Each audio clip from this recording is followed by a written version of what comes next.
በህልማችሁ ከአንድ አስፈሪ ነገር ለማምለጥ ሮጣችሁ ታውቃላችሁ?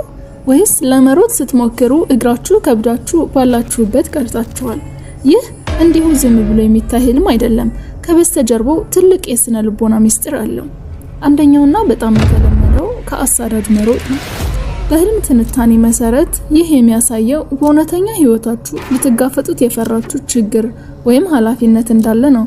ከአንድ ከባድ ውሳኔ ወይም ጭንቀት ለማምለጥ እየሞከራችሁ መሆኑን የውስጥ አእምሯችሁ እየነገራችሁ ነው።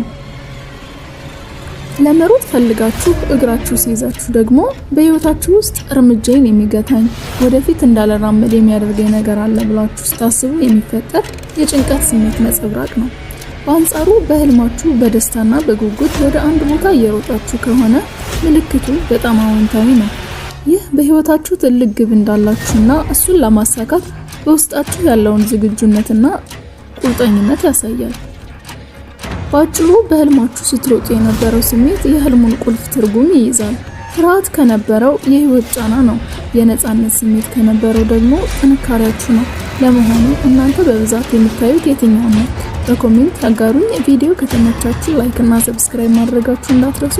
በሚቀጥለው ቪዲዮ እስከምንገናኝ ሰላም።